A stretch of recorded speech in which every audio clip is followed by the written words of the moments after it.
I'm here today with Olafur, Ati, and Pieter. There you go. Oh, jeepers, been nervous about these pronunciations. Very good.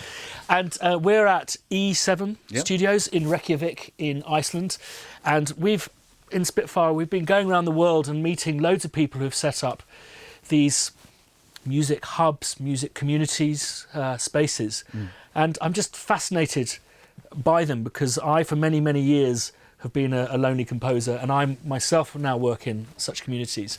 And I'm just interested to see how you got to develop this, come together and build it. What was the thinking behind it? How did you guys get together?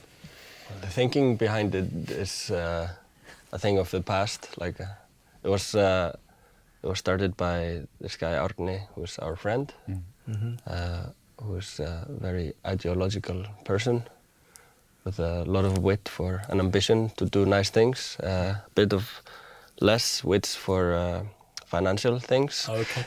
He's a hippie. Yeah. So he doesn't own it anymore. But he started the whole thing. Yeah. We had a smaller community in a different place. They had access to this house, so he thought he would expand on that and get a bigger space. So now we have like 22 production rooms here. Wow. They vary in sizes, of course. Some are small, some are bigger. Some are shared by more than one person. Yeah, we got weekend warriors coming in, and then people are working 9 to 5. So it's all kinds, and it takes all kinds for it to be fun. Yeah. And so did you guys come in to his project, and then that's how you became We actually rented a place in the older older complex. kind We of had a smaller cluster, so we met there and started working together. And when he approached us, telling us about this new thing, then we were among the first. You were the first to move in. Yeah, right? yeah. And then it just built. I mean, there were lots of people looking. Yeah. And quite carefully selected people, because it doesn't take many conflicts for it to be hell. It can be really nice when you have nice people working here, and we've been lucky with that. So it's good. It's good. And have any of you worked alone before? Presumably, when you were starting up. Yeah. All of Well, us. I used to have a studio at home. Yeah. That's a bad idea.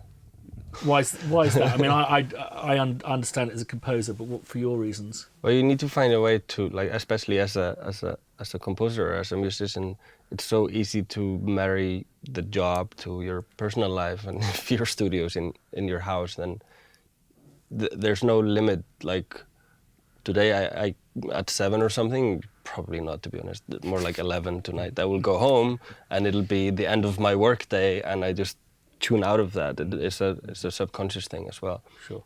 When you're at home, you never really tune out of that. You go and cook food, but you get an idea, you just walk back into the studio room and keep working. Yeah, I find it's sort of like you're not at work and you're not at home. Yeah. I think I feel there has to be a clear distinction also, because I have kids. I come home to my family and then I don't work. Yeah. And that's how it has to be for me. And what would you say are the immediate advantages of working within a commune, if you will? First of all, the social factor, meeting other people, like-minded people that are doing the same thing. And just to have that morning cup of coffee before you start your working day, but then there is also another layer, which is Jobs are flowing. jobs flow through. We help each other out. We have small production companies ourselves, and when we have lots to do, then we have other people that can help us take care of bigger projects while remaining, keeping the overhead small. Artistic ideas travel within the community as well. So, I mean, there's lots of good things to be said about clusters. Equipment travels a lot. Exactly. Sometimes it gets lost and you discover Both it in a a year good later. and a bad way. Yeah.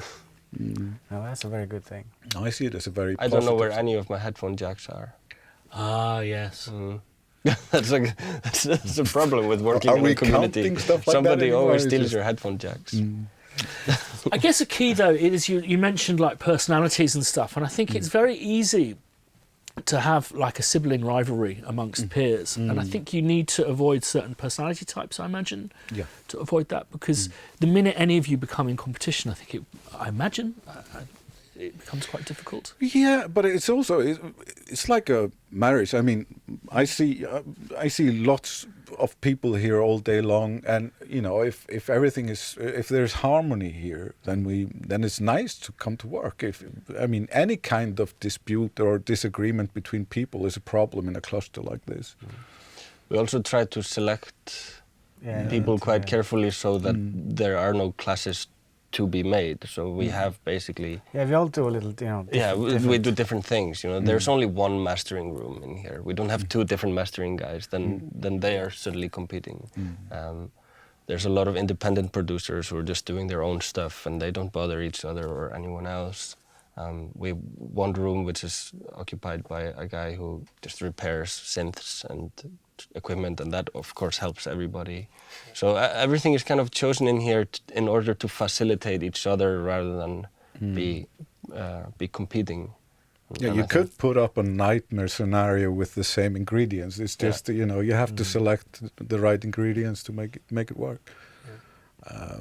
But it does, and it's been very pleasant actually. And do you find yourself learning from each other? Absolutely, all the time.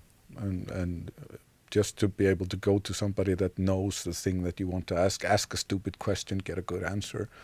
It's invaluable. You learn so much, and you can learn. We can all learn from each other in one way or another. One of the immediate advantages I found from my community is we have it's kind of a pop rock, and then there's three media composers. I'm one of them. And we have what we refer to as our wine we say at 5, but it's at 4 minutes 59. We're always there. And it's wine with an H, so we can have a wine about. And I think that what we enjoy is we vent to each other, so we don't vent onto our clients, Absolutely. which you can leak your own grievances onto directors and producers who are equally as stressed as you are. And understand your whining. So it's a I was getting situation. very excited about this until you added the H. we should have that. Yeah. Wine. 4:59 every day. Let's have some wine. We can have wine and wine. Yeah. Oh no, it is. It's definitely. It involves. Yeah, it's usually beer and wine, but beer and a wine. Yeah, beer and wine. But I think that's an important thing to understand. You're not possibly the only person who's... No, also just to get advice when it comes to anything you have to do. And you know somebody more experienced than you in the building when it comes to a contract or whatever.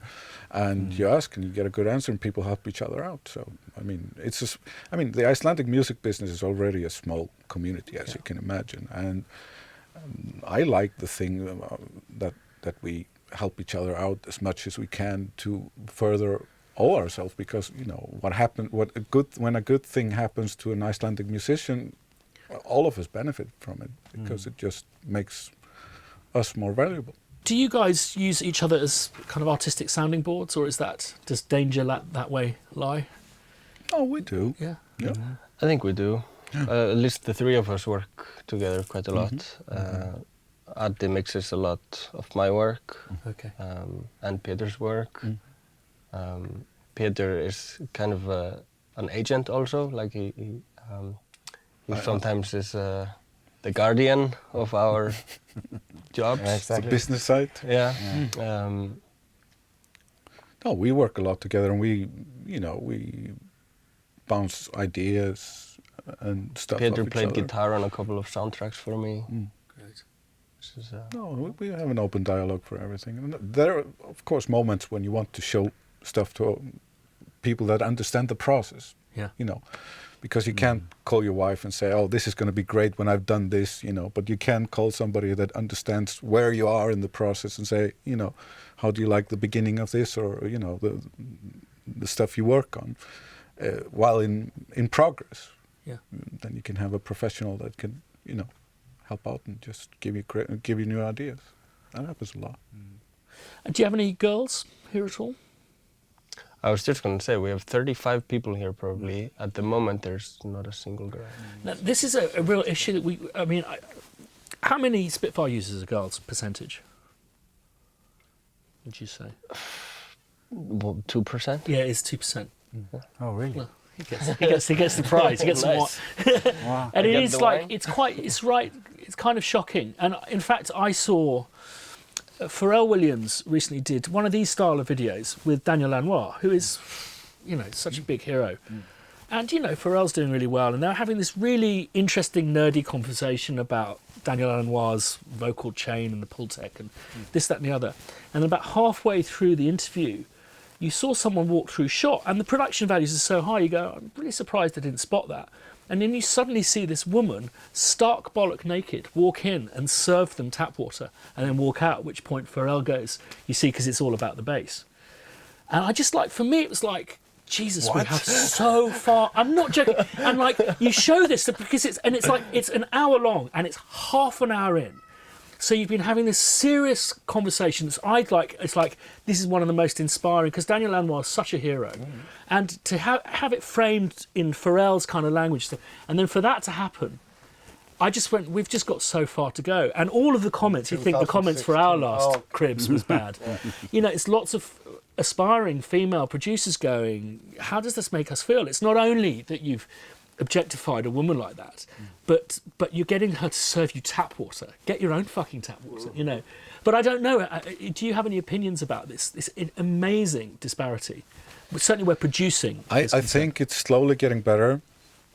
I actually met with 3 young girls that want to be producers, which were in a band that are starting out, and they were asking. They had some questions about recording and working in Logic and so on. And a friend asked, could they come over to your place? And I was just, bring them in. And more than anything else, I just stood there making motivational speeches. I mean, go, do it yourselves. Don't let anybody mansplain to you how you should produce your stuff. I see there is no physical reason why this shouldn't be 50-50. For some reason, and I've worked in tech all my life, it just hasn't seemed to attract. But it's also, how do we have open arms for, are they welcome when they want to enter our community? I think they are here. We have, I mean, we've had girls come through here. But, and people come and go, of course. But not many, 2 or 3. No, there's not a lot of them that show real interest for what we do. But I try to take very good care when they do to encourage them, because I would like to see this change. I would actually like my daughter to take over my business, not my son.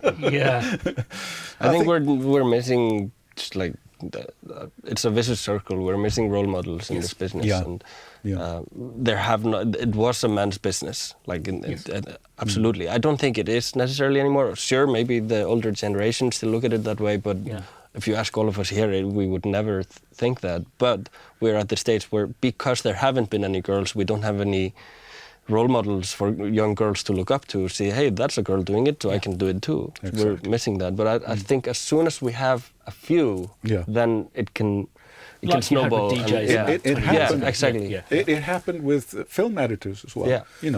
Well, that's interesting, because they were always traditionally, it was that, get the ladies to tidy up all the film. Traditionally. But, which is basically making the film. Exactly, absolutely. So, I mean, for people wanting to set up these kind of communes, are there any tips, pitfalls that you would... Soundproof the rooms. Yes. Better than we did. Yes. Because I imagine that could cause, when you're all up against it. Yeah, but then again, we also I think the biggest thing is handpicking who is there. Have someone who has a mind and an ambition to curate the building. Don't just put up, here's 20 rooms for rent. Who wants it? There has to be an idea behind it and a concept behind it. And you have to make sure that it's a good fit with the people who are there. And it's like we have rooms close to each other. We can definitely hear each other. But because we're all good friends, we can walk over and say, listen, I need half an hour to do this, and okay, fine, and you lower your volume. It's just but that wouldn't work if you have people, I paid my rent, I'm going to do what I like. That could never work out. So you have to have people that are flexible and that work with each other and understand. Yeah, no bands practicing. No, that's the golden rule. I made a horrible mistake. I vacated my old studio in this community, and I shared it was 2 rooms the same size. One guy he's an engineer who mixes very quietly on NS10s, and he's a very intricate worker. And it was fine because we had a live room separating us. And then I moved out, and he telephoned me and he says, who's the new tenant? I said, why? And he goes, I can see 2 huge tannoy speakers being placed directing towards me. And I went, I'm really sorry, mate, it's Liam Howlett. Okay. That wasn't a happy marriage at all. No, I can imagine. No, so I mean, be flexible, and you know, I think the biggest part is you have to handpick the people who are going to make up the community, because then what becomes valuable, what other people see and like here, is not just that they come in and they see it's a professional area where good things are happening, but it's also that it's full of people that you can get along with, and you know, there's harmony here, and there are no fights. You know. There's a reason to come to work, I think. Yeah, and I see absolutely. that in the Spitfire HQ. It can be so easy to just get one person who can make people not even realise that they're just getting out of bed slower every day. Yeah, You know? yeah. Absolutely. Well, listen, thanks so much for sparing your very valuable time and been a pleasure. insight.